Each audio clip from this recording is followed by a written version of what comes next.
Bonjour à toutes et à tous et bienvenue dans l'École du Futur. Voici les titres du jour. D'abord, améliorer le traitement des cancers du sang. Voilà la mission que s'est donnée notre rôle modèle du jour. Elle s'appelle Mathilde Rugiou et elle est médecin et chercheuse. On découvre son portrait dans un instant. Et puis juste après, elle a une idée derrière la tech.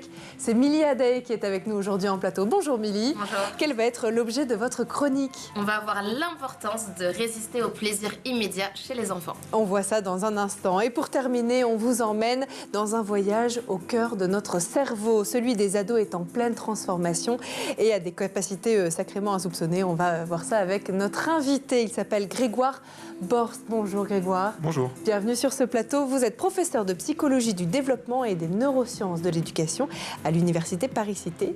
Soyez bienvenus sur ce plateau. Merci. On parle du cerveau dans ce voyage extraordinaire qu'on vous propose aujourd'hui dans un instant, juste après le focus. On poursuit notre découverte des 35 gagnantes du prix des jeunes talents lauréats l'UNESCO 2023. Focus aujourd'hui sur Mathilde Rugiou, une jeune médecin qui est également chercheuse. Son objectif, améliorer le traitement des cancers du sang. Une personnalité inspirante, vous allez le voir, qui nous est présentée aujourd'hui par Xavier Terrade. Et pour finir, j'appelle Mathilde Rugiou. En octobre 2023, Mathilde Rugiou a été distinguée parmi les 35 chercheuses ayant remporté le prix Jeunes Talents lauréat l'UNESCO pour les femmes et la science. Pour la petite fille de médecin, c'était évident de faire médecine dans les pas de ses grands-parents. Mais pas seulement, car elle s'est lancée dans une initiation à la recherche en biologie à l'École normale supérieure. En se spécialisant en hématologie clinique, elle a pu faire le lien entre recherche et médecine, une spécialité de son propre aveu, difficile humainement, mais qui lui permet de se sentir concrètement utile. Mathilde Rugiou, doctorante en immunologie, étudie les relations complexes entre les cellules immunitaires et identifie de nouvelles cibles cellulaires et moléculaires pour ouvrir des thérapies innovantes pour améliorer la prise en charge des patients atteints de cancer. Ces recherches doivent permettre d'améliorer le traitement des cancers du sang. Avec sa thèse menée au laboratoire dynamique des réponses immunes, la chercheuse analyse le mode d'action des médicaments qui permettent au système immunitaire de lutter contre le cancer. Son questionnement permanent est le suivant, mais jusqu'où agissent les médicaments? Sont-ils efficaces même à l'intérieur de la tumeur? Mathilde Rugiou espère à terme, grâce à ses recherches, découvrir de nouvelles cellules d'anticorps permettant de développer des thérapies novatrices. Il vous rend absolument fou à passer ses journées à chiller sur le canapé, collé sur son téléphone. Il se met parfois même dans des situations particulièrement dangereuses et ne cesse de remettre à demain ce qu'il pourrait faire déjà aujourd'hui. C'est l'âge, c'est ce qu'on dit souvent, mais est-ce que c'est vraiment le cas? On pose la question à notre invité tout de suite dans la première partie du talk. Et aujourd'hui, à nos côtés pour en parler, Grégoire Borst. Alors, il existe de nombreux travaux sur l'enfance et l'âge adulte, Grégoire, mais peu sur le cerveau des ados. Et ça tombe bien, puisque vous faites partie des quelques chercheurs à l'avoir fait. Votre livre « C'est pas moi, c'est mon cerveau » est un beau mélange de vulgarisation à la fois visuelle et rédactionnelle, à la portée non seulement des ados, mais aussi de leurs parents. Première question pour commencer, peut-être pour rédiger cet ouvrage, ce livre, vous avez passé des semaines en immersion en collège avec un objectif: percer les secrets de l'adolescence. Qu'est-ce que vous avez appris au contact de ces élèves? On apprend plein de choses quand en fait on discute avec les ados. La première chose, c'est que ils ont beaucoup de choses à nous dire. Il y a beaucoup de choses sur lesquelles ils se questionnent, notamment de la période qu'ils traversent, parce que si on essaie de se mettre à leur place, quand on a traversé cette période de l'adolescence, finalement, on ne savait pas grand-chose de ce qu'on traversait. C'est une période complexe, parce que c'est une période dans laquelle, finalement, on ne va pas forcément très bien. Vous savez sans doute que post-Covid, on a à peu près 35 à 40% des adolescents qui ont des difficultés psychologiques. Donc c'est une situation qui est aussi complexe parce qu'on ne comprend pas très bien ce qui nous arrive. On change physiquement déjà, et puis on change aussi psychologiquement. C'est-à-dire qu'on ne se comporte pas du tout de la même manière que quand on était enfant. Et on a des difficultés, par exemple, de régulation émotionnelle qu'on ne comprend pas très bien. Si vous vous rappelez de votre adolescence, d'un coup, on avait les larmes qui nous montaient aux yeux dans des situations dans lesquelles avant, il n'y avait pas vraiment de problème. Et je pense que c'est surtout ça qu'on a retiré finalement de cette conversation avec les ados. D'une part, qu'ils étaient très intéressés par leur cerveau. Quand on va faire des conférences auprès des ados, en fait, ils ont une soif de comprendre ce qui se passe. Et la deuxième chose, c'est qu'ils comprennent vraiment pas grand-chose à cette situation-là. Donc on discutait avec eux, avec des élèves de 6e par exemple, on nous demandait alors finalement, est-ce que vous pensez être adolescent? Alors, tous ils disent non. C'est paradoxal parce que la moitié d'entre eux, ou voire les 3/4, sont déjà rentrés dans la puberté, donc ils sont adolescents. Et puis la deuxième chose, on leur disait mais c'est quoi un adolescent pour vous? Alors un adolescent pour eux, c'est exactement les mêmes stéréotypes que les nôtres. C'est des gens qui font la gueule et qui sont tout le temps sur leur smartphone. Donc on s'est dit mais en fait là il y a peut-être quand même quelque chose à aller faire avec eux et d'essayer de leur finalement donner des informations, mais de leur donner des informations qui soient des informations scientifiques. C'est pas simplement l'opinion qu'on pouvait avoir sur ce qu'ils font ou ce qu'ils pensent, mais réellement de partir de questionnements qui sont les leurs et d'essayer d'apporter des réponses sur la base de la littérature scientifique dans le domaine des neurosciences et de la psychologie. Parce que vous nous dites que ça s'explique effectivement scientifiquement, cette léthargie, le goût du risque, cette passion folle pour les écrans notamment, ça s'explique dans le cerveau. Exactement, c'est une période neurobiologique spécifique de notre développement. Et ça, c'est vrai qu'on ne s'en rend pas forcément compte, parce que quand on parle de l'adolescence, souvent, on a un peu l'impression que c'est une construction, je dirais, une période, alors souvent on dit une période de transition entre l'enfance et l'âge adulte, parce qu'en gros, on n'a pas grand-chose à dire dessus. Ou alors on dit que c'est une période de construction de l'identité. Ok, certes, mais la véritable question, c'est qu'est-ce qui fait qu'à un moment, cette période émerge dans notre développement? Et en fait, c'est une période neurobiologique spécifique. On la retrouve dans d'autres espèces. C'est aussi ça qui est intéressant. C'est en fait, dans la phylogénèse, c'est-à-dire dans l'histoire des espèces, on a d'autres espèces qui présentent à un moment de l'adolescence. Si vous allez regarder même chez les rongeurs, il y a des moments où ils sont adolescents, et d'ailleurs ils se comportent un peu comme des ados. Et c'est exactement en fait ce qui explique cette période de la vie, c'est le fait que quand on rentre dans la puberté, on va en fait réouvrir une période de sensibilité très forte pour notre cerveau. Notre cerveau va redevenir très plastique, il va pouvoir se reconfigurer très rapidement au cours de nos apprentissages et du fait de l'environnement. Et notamment, ce qui caractérise l'adolescence, c'est que ce qui va prendre le pas finalement sur nos comportements, c'est un système qui est enfoui au cœur de notre cerveau, qui s'appelle le système limbique. C'est lui un peu le personnage principal de l'adolescence, et qui est en fait un système qui est très impliqué dans notre réactivité émotionnelle, dans notre recherche de la récompense et dans notre recherche du plaisir. Alors, finalement, ça définit assez bien l'adolescence. Et puis le deuxième personnage principal de cet grand moment qu'est l'adolescence, c'est notre cortex préfrontal, c'est ce qu'on a juste derrière notre front, et en fait qui est le siège de la régulation de tous nos comportements, de notre impulsivité, on en parlera tout à l'heure, de nos émotions. Et en fait, ce petit décalage entre un système limbique qui est finalement très tôt fonctionnel et un système préfrontal qui continue son développement tout au long de la période de l'adolescence, qui dure très très longtemps, en fait. On ne se rend pas compte, mais jusqu'à 20-25 ans, on est encore un adolescent. Finalement, ça explique tous les comportements qui vont être ceux de l'adolescence. Alors, avec une variabilité très forte, tous les adolescents ne sont pas pareils, ils n'ont pas tous les mêmes comportements, et même, c'est ce qui caractérise l'adolescence, la variabilité est beaucoup plus forte qu'à d'autres périodes de la vie. La variabilité des comportements, la variabilité de la façon dont on fonctionne va être beaucoup plus forte que ce qu'on observe par exemple à l'âge adulte. Parce qu'on est dans un système neurobiologique qui a une plasticité très forte, qui nous permet encore de nous adapter et d'apprendre très vite, parce qu'on apprend plein de trucs à l'adolescence. Mais notamment... Tout n'est pas perdu. Non, alors on apprend des choses qui relèvent des apprentissages scolaires fondamentaux, mais on apprend surtout à vivre en société. C'est ça l'adolescence. C'est-à-dire que c'est ma capacité à comprendre les hiérarchies sociales, qui va être critique pour tout le reste de notre vie, et à finalement...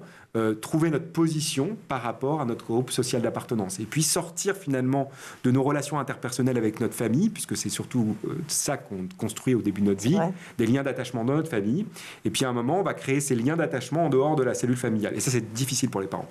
Parce que c'est aussi ça la difficulté pour un parent. C'est tout d'un coup, on voit ces ados s'autonomiser, ils sont plus tout à fait comme ils étaient avant, ils acceptent plus tout à fait ce qu'on leur demande de faire. C'est aussi ça l'enjeu de la parentalité à l'adolescence, c'est de laisser finalement ces ados construire des systèmes de relations qui sont en dehors de la cellule familiale. Alors vous nous dites, Grégoire, que le développement du cerveau est un processus donc normal et évolutif, mais il a tendance à rendre les ados plus impulsifs et irritables. Cette sensibilité, est-ce qu'elle les rend aussi plus vulnérables ?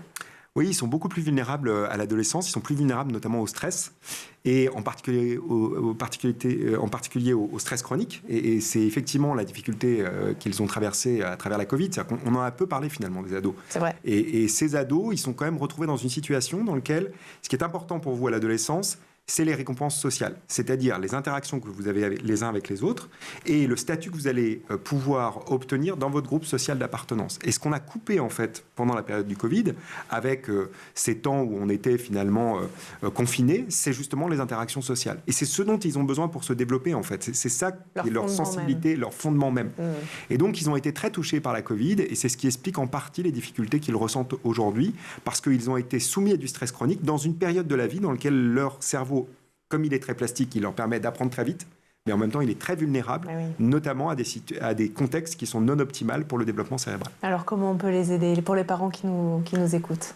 Déjà, il faut les écouter, les ados. Il y a vraiment, on a besoin, ils ont plein de choses à nous dire, et il faut sortir de nos stéréotypes négatifs vis-à-vis de l'adolescence. Et c'est difficile, parce que c'est une période difficile de notre vie qu'on a traversé, souvent, pour la majorité d'entre nous.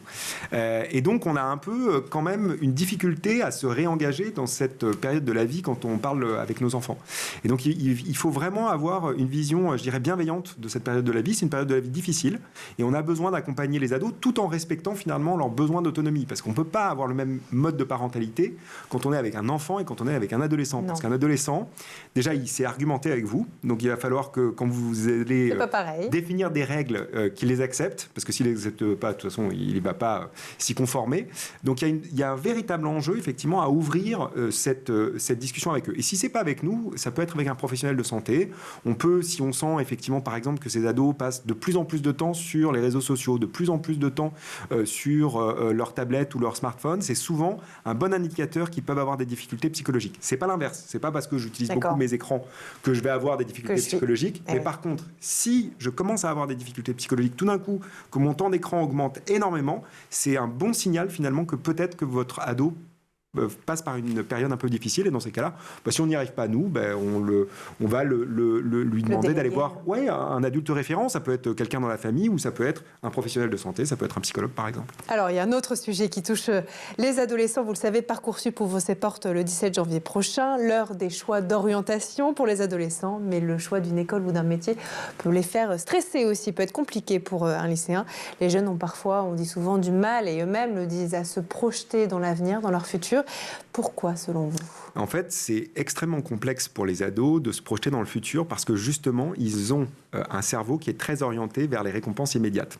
Et on en parlera tout à l'heure, on parlera de cette fameuse tâche du marshmallow, mais en fait, quand on essaye d'évaluer effectivement la capacité des adolescents à se projeter dans le futur, ils sont beaucoup plus orientés vers ce qui se passe aujourd'hui. Et donc le choix d'orientation, c'est exactement ça qu'on leur demande de faire. On leur demande de se projeter dans un futur proche ou lointain, en leur demandant de faire des choix qui sont difficiles à faire et qui sont très aussi influencés, d'une part par nos choix personnels en tant que parents. Et une des choses auxquelles les ados doivent résister, c'est l'influence finalement du contexte social et de la pression parentale sur ces choix d'orientation. Et puis il doit aussi arriver à résister finalement à quelque chose auquel il a beaucoup de mal à résister dans son cercle finalement et son groupe social d'appartenance, c'est le conformisme social. C'est-à-dire qu'un ado, ça a une particularité, c'est que ça se conforme beaucoup plus à l'opinion dominante ou au choix dominant que des adultes. Et donc, pour travailler sur les choix d'orientation, il va vraiment falloir finalement donner des armes aux adolescents pour qu'ils puissent résister à ces deux influences, l'influence des pairs et l'influence des parents. Et puis, la dernière chose, c'est qu'ils apprennent aussi à se connaître eux-mêmes. Parce qu'en fait, pour faire des bons choix d'orientation, il faut se connaître. Parce que l'orientation, contrairement à ce qu'on a longtemps pensé en France, c'est pas j'ai des compétences, voilà les compétences qu'il faut pour rentrer dans telle ou telle filière, on fait un matching et hop, c'est réglé. Non, c'est beaucoup plus complexe que ça, l'orientation. C'est effectivement, étant donné finalement mes aspirations, ce que je sais de moi-même, qu'est-ce que j'ai envie de faire et quel est le contrat pédagogique pour que je puisse y arriver. Et si on présente l'orientation comme ça, eh bien, effectivement, à ce moment-là, on donne des vraies armes et des vraies possibilités à tous les adolescents de pouvoir construire ça. Mais donc, ça se construit beaucoup plus vite que ce qu'on le pense. Et on ne construit pas l'orientation à partir de la 3e, il faut la construire dès la 6e. Dès la 6e. Et ben voilà, on continue à parler neurosciences, cerveau et éducation avec notre invité du jour dans un instant. Mais d'abord, on fait un tour du côté de la planète tech. Images, vidéos, c'est le Zap et c'est l'œil d'Edouard Deniau.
Bueno, sí.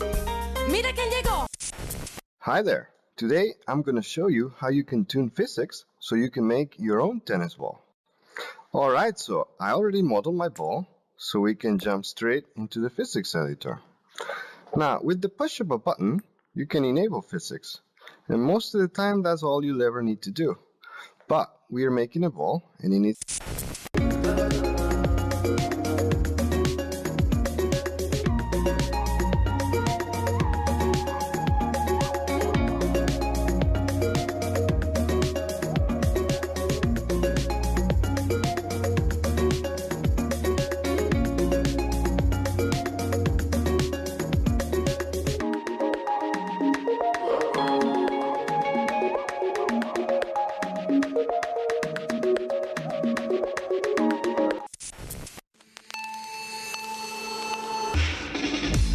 Just like the water falling from the sky. And I, just like a new star, breathing new. Et on est de retour toujours sur le plateau de l'École du Futur et en compagnie de notre invité Grégoire Borst. Mais juste avant, Grégoire, de reprendre nos discussions, on va laisser place à la chronique de Milly Adaé qui a une idée derrière la tech. Milly, aujourd'hui, l'objet de votre chronique, pourquoi résister au plaisir immédiat ? J'en suis convaincue, l'école du futur commence à la maison. Et pour suivre cette chronique, il vous faut un marshmallow. Ensemble, nous allons voir l'importance pour les enfants de savoir résister au plaisir immédiat et en quoi cette compétence peut influencer leur vie future. Alors, Milly, dites-nous tout, qu'est-ce que c'est que ce test du marshmallow ? Alors, l'expérience du marshmallow, c'est une célèbre étude menée par le psychologue Walter Mischel dans les années 60. Et plus récemment, si vous êtes connecté sur les réseaux sociaux, vous avez dû voir que l'expérience est revenue à la mode parce qu'on a vu apparaître de nombreuses vidéos de célébrités qui ont refait ce test avec leurs enfants. Donc, l'expérience consiste à proposer à des enfants un choix. Manger un marshmallow immédiatement ou attendre et pouvoir en manger deux. Dit comme ça peut avoir l'air simple, mais en tant qu'enfant, c'est super compliqué. C'est horrible, c'est horrible. En quoi cette expérience met-elle en lumière l'importance justement pour les enfants de savoir résister à ces plaisirs immédiats ? L'expérience du marshmallow, ce n'est pas une simple étude sur la patience, c'est vraiment un regard sur la capacité des enfants à reporter la gratification et à exercer un contrôle de soi.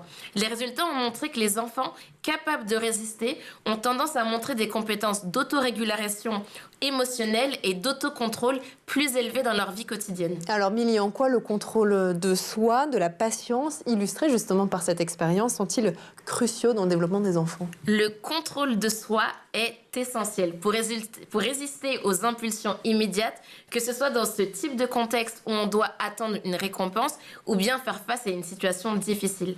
La patience, en particulier, permet aux enfants de développer une vision sur le long terme, ce qui favorise une meilleure gestion du stress et une prise de décision plus réfléchie. Ces compétences sont des outils précieux pour surmonter les obstacles futurs, car dans la vie d'adulte, on a tous besoin de faire preuve de contrôle de soi et de patience. Oui, ça c'est sûr. Alors quelles sont les conséquences sur le long terme pour les enfants qui maîtrisent justement cette compétence de résistance au plaisir immédiat ? Cette compétence a des implications profondes pour la vie future, aussi bien sur le plan académique que sur le plan professionnel. Les enfants qui développent cette capacité ont tendance à obtenir de meilleurs résultats à l'école. Aussi, ils sont mieux préparés à faire face aux défis émotionnels une fois l'âge adulte atteint. La maîtrise du contrôle de soi et de la patience est liée du coup à des niveaux de stress réduits, à des relations interpersonnelles plus saines et à une plus grande réussite professionnelle. Alors, comment les parents et les enseignants peuvent-ils aider ces enfants à cultiver cette compétence ? Vous pouvez bien évidemment reproduire le test du marshmallow à la maison, que ce soit avec un marshmallow, un bonbon ou un fruit apprécié par vos enfants, en tentant différentes durées de résistance selon leur âge. Dans le quotidien, on peut aussi cultiver la résistance au plaisir immédiat en instaurant des routines qui sont prévisibles, ce qui va permettre aux enfants de comprendre et d'anticiper les attentes. Ils vont par exemple savoir que le super goûter qui est dans leur sac, qu'ils vont avoir avec eux toute la journée, ça sera seulement après la leçon de l'après-midi. On peut aussi proposer des jeux qui exigent de l'attente, comme le roi du silence, le jacadi ou des jeux de mémoire de construction selon la tranche d'âge de vos enfants. Et bien sûr, en tant que modèle, les adultes peuvent enseigner la gestion du stress en montrant leurs techniques pour faire face aux défis. Et alors, en conclusion, Milly, ce test du marshmallow, qu'est-ce que ça donne? En conclusion, que vous soyez parent, professeur ou proche d'enfants, il est important de cultiver la résistance au plaisir immédiat chez nos enfants. Ce n'est pas une simple question d'attente devant un marshmallow, mais plutôt une préparation pour une vie remplie de succès, de résilience et d'épanouissement. Merci Milly, je vous voyais réagir, Grégoire. Vous êtes d'accord, vous le connaissiez ce L'œil de l'expert. Non, mais d'une part, j'étais effectivement très agréablement surpris parce que vous avez présenté toute, je dirais, la complexité de cette compétence. On sait effectivement qu'il y a des études longitudinales qui ont été menées sur plus de 30 ans qui montrent que c'est un des meilleurs prédicteurs de votre réussite effectivement académique, mais surtout en fait de votre réussite, de votre épanouissement professionnel, mais aussi de votre santé physique et de votre santé mentale. Parce que c'est ça que ça permet en fait. Si on fait tous, ou si on essaye tous de faire le dry January par exemple, c'est exactement on fait exactement la même chose. C'est-à-dire qu'on résiste au plaisir immédiat qu'il pourrait y avoir à boire un verre de vin, par exemple, en se disant que ça a un effet positif sur notre santé, mais sur notre santé à long terme. Et donc, c'est exactement ce qu'on demande, en fait, aux enfants en permanence, aux enfants, aux adolescents, quand ils sont dans le système éducatif. Ce qu'on ne leur dit pas, finalement, c'est qu'ils sont exactement dans la même situation. On leur demande de ne pas aller jouer dehors, de ne pas jouer avec leur PlayStation, de ne pas faire tout ce qui leur fait du plaisir tout de suite pour obtenir potentiellement, d'ici 13, 15, 18, 20 ans, un diplôme qui leur permettra de bien s'insérer dans la vie professionnelle. Et donc, je pense qu'il y a une chose sur laquelle on peut aussi insister, c'est que ce qu'il faut aussi rendre saillant, c'est la gratification différée. C'est-à-dire, qu'est-ce que je vais obtenir? Et ça, je pense que notre système éducatif ne le fait pas suffisamment. C'est-à-dire qu'il ne met pas suffisamment l'accent sur, finalement, qu'est-ce que j'y gagne à rester, moi, dans cette école et à développer des compétences scolaires et académiques. Mais en fait, plein de choses. Parce qu'effectivement, avoir un bon diplôme, c'est un gage d'être mieux inséré dans la vie professionnelle et d'avoir peut-être un travail qui soit plus épanouissant. Mais ça, c'est une discussion qu'il faut avoir tout de suite avec les enfants, parce que sinon c'est très difficile d'apprendre à vous maîtriser si vous ne savez pas très bien pourquoi. Et en fait, l'école, elle est un peu construite comme ça. On n'en parle pas assez. C'est la recherche du sens, finalement. Oui, exactement. Et ben voilà, on continue à en parler tout de suite dans la deuxième partie du talk. On en parle évidemment avec Milly Adey, notre chroniqueuse, et puis notre invité du jour, Grégoire Bosch. Je rappelle que vous êtes professeur de psychologie du développement et de neurosciences de l'éducation à l'université Paris-Cité et directeur du Lab-CIDE, par ailleurs aussi auteur de ce livre « C'est pas moi, c'est mon cerveau », écrit avec Mathieu Cassotti. Alors, il y a un autre sujet qui anime la communauté éducative en ce moment.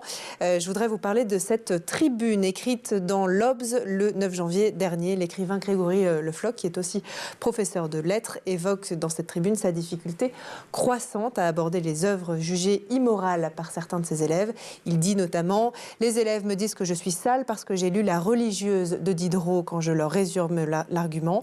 Des élèves s'offusquent de voir des personnages de prostituées chez Maupassant, Zola ou encore Hugo. Un élève me menace de me dénoncer à son père parce que nous lisons et nous étudions en classe une scène de Roméo et Juliette où les deux amants s'embrassent. » Qu'est-ce qu'on fait? Est-ce que là, on peut dire que la faute, c'est la faute au cerveau, au développement cognitif des jeunes? Est-ce que ce ne serait pas un peu trop facile? C'est un peu facile de penser ça. Je pense les jeunes, ils sont aussi très influencés par la société dans laquelle ils vivent. Et effectivement, notre société, elle ne se définit pas tant que ça par sa tolérance. Et effectivement, quand vous êtes dans une société qui est de plus en plus intolérante, aussi du fait finalement de l'opposition un peu stérile parfois entre des opinions les unes par rapport aux autres, on ne construit pas forcément les conditions pour exprimer une certaine pluralité des points de vue. Et je crois que quand on parle par exemple de la question du développement des compétences, alors vous les appelez socio-émotionnelles, psychosociales, socio-comportementales, tout ça renvoie finalement à des compétences qui nous permettent finalement d'être un peu tolérants du point de vue de l'autre, du fait qu'on puisse avoir des points de vue différents et que, pourquoi pas, on peut avoir une discussion sur le fait de est-ce que c'est moral ou immoral, mais en tout cas, cette discussion, elle doit avoir lieu de façon apaisée, c'est pas forcément, personne ne doit imposer son point de vue à un autre. Et je crois qu'effectivement, là, il y a un véritable enjeu quand on pense le développement des compétences psychosociales ou socio-émotionnelles, elle est pensée pas simplement dans le cadre du cyberharcèlement ou du harcèlement, mais de penser de façon beaucoup plus vaste dans le cadre d'une institution comme l'école qui doit pouvoir effectivement avoir un débat apaisé autour d'un certain nombre d'œuvres dans lesquelles on peut avoir des points de vue différents. C'est pas un problème, mais le problème, c'est effectivement l'interdiction que il pourrait y avoir et l'impossibilité pour les enseignants d'aborder ce type de notions avec les élèves. C'est ça, c'est ce qu'ils disent. Et d'ailleurs, Grégory Le Floch dit que me disent ces élèves pour justifier leur réaction, le sujet de l'œuvre étudiée est tout simplement et incontestablement immoral. C'est-à-dire que lui-même, dans cette tribune, comme tout un tas d'autres enseignants en France disent mais je m'auto-censure, c'est grave. Alors je pense que c'est très compliqué, effectivement, et c'est extrêmement grave qu'on en soit arrivé là, et en même temps, je renvoie quand même à l'institution, je dirais, ce qu'elle a fait pendant très longtemps, c'est-à-dire que le fait de ne pas avoir engagé avec les élèves une discussion plus globale sur le pourquoi et le comment des apprentissages, fait qu'aujourd'hui, effectivement, on est dans une espèce de guerre de tranchées, avec chacun son point de vue, et quand même, on est très rapidement, quand on est élève, on nous impose finalement un certain nombre de savoirs, ce qui n'est pas un problème. Mais la question, c'est de ce pourquoi il faut apprendre telle ou telle notion. Et je pense que cette discussion, elle n'a pas suffisamment lieu dans la salle de classe et que c'est quand même un levier extrêmement important de motivation des élèves. Alors moi, je peux en parler parce que j'étais un très mauvais élève. Mais j'étais un très mauvais élève parce que je refusais d'apprendre si on ne m'expliquait pas pourquoi je devais apprendre cette notion-là. Et je pense qu'un certain nombre d'élèves post-Covid sont dans une situation dans laquelle, parce qu'ils ont été éloignés de l'école, effectivement, se pose la question du sens de ce qu'ils apprennent. Dans une société où, il faut bien le dire, notre école est de plus en plus, je dirais, éloignée de la réalité des compétences qu'on a besoin de développer pour pouvoir survivre, je prends un mot un peu comme ça, fort, mais survivre dans nos sociétés. Et je pense que c'est pas un problème d'une certaine manière qu'elle soit parfois un peu en décalage avec la société. Mais cette discussion, elle doit avoir lieu. Et si par exemple on demande aujourd'hui à des élèves d'acquérir un certain nombre de connaissances, alors même que toutes ces connaissances sont disponibles sur Internet, il faut avoir cette discussion. Il faut leur dire pourquoi on continue à te demander d'apprendre des connaissances. Parce que ces connaissances, c'est des faits, c'est pas des opinions, et que ça te permettra justement, une fois que tu seras sur les réseaux sociaux, une fois que tu seras sur Internet, de pouvoir évaluer la véracité des informations auxquelles tu es exposé. Et ça, c'est critique parce que c'est précisément ce qui nous permet de penser de façon critique le monde. Bien sûr. Est-ce que le sujet dans ces cas-là, c'est pas aussi et surtout les réseaux sociaux? C'est le fait. Vous parliez tout à l'heure, en réaction à cette tribune, de la pluralité des points de vue et l'importance d'en parler, notamment à l'école. Est-ce que les algorithmes aujourd'hui sur les réseaux sociaux qui sont consommés majoritairement par les jeunes, ne les imbriquent pas dans un seul et même point de vue et donc ne les ouvrent pas à cette diversité, cette curiosité sur ces sujets-là? Alors effectivement, les algorithmes, ils posent, je dirais, une contrainte sur la façon dont on peut s'ouvrir à la pluralité des points de vue. En même temps, force est de constater que c'est pas discuté dans le cadre de l'école. C'est-à-dire que si on regarde finalement l'éducation au numérique, PIX, c'est très gentil, mais c'est très très très éloigné des compétences qu'il faudrait développer pour finalement comprendre ces IA génératives, les problématiques éthiques qu'elles posent, les biais qu'elles ont finalement dans les solutions qu'elles proposent. Et moi, je pense que c'est ça qu'il faut aujourd'hui essayer de développer chez les élèves, c'est finalement une pensée réflexive par rapport à ça. Leur apprendre à coder, je trouve ça très intéressant, mais c'est pas, on est très très loin des enjeux qui se posent aujourd'hui. C'est-à-dire que la question du codage, pourquoi pas, mais en même temps, il faut une discussion pratiquement philosophique autour de ces questions-là pour qu'ils aient les armes pour penser ces outils-là et justement pour sortir de ces algorithmes et de ce qu'ils peuvent entraîner en termes de nous enfermer dans nos propres croyances par ce jeu finalement de biais de confirmation dans lequel effectivement on va aller chercher dans le flot d'informations toutes les informations qui sont, je dirais, qui viennent renforcer nos systèmes de croyances. Mais ça, encore une fois, si on m'a jamais expliqué qu'il y avait un biais de croyance, que mon cerveau fonctionnait de cette façon-là et qu'il pouvait être biaisé dans la façon dont je vais chercher les informations, bien difficile de pouvoir justement exercer un sens critique par rapport à ça. Alors justement, Grégoire, l'école de demain, elle ressemblerait à quoi selon vous ? L'école de demain, surtout dans une école comme la nôtre, qui est fortement inégalitaire, et on voit bien qu'année après année, PISA après PISA, Teams après Teams, qui sont les grandes évaluations internationales, ce qu'on voit, c'est que outre le niveau qui baisse, mais c'est vrai, par exemple, post-Covid, c'est vrai dans toutes les grands systèmes éducatifs, on a une diminution des performances, elle est un peu plus importante en France, mais c'est pas très surprenant parce qu'en fait, on est un système un peu plus vulnérable que les autres, parce qu'on est un système dans lequel il y a plus d'inégalités du fait du milieu social d'origine des élèves. Et donc je pense que l'école de demain, elle se pose réellement la question de se dire comment je fais pour construire un système éducatif qui est construit à l'endroit et pas à l'envers. Et un système éducatif qui est construit à l'endroit, il commence par enseigner de façon très explicite les meilleures stratégies d'apprentissage avant même de rentrer dans les apprentissages fondamentaux. Et ça, je crois qu'effectivement, il y a un enjeu, et peut-être qu'on ne le saisit pas suffisamment parce qu'on parle beaucoup du CP, CE1, CE2, on parle en gros beaucoup du cycle 2.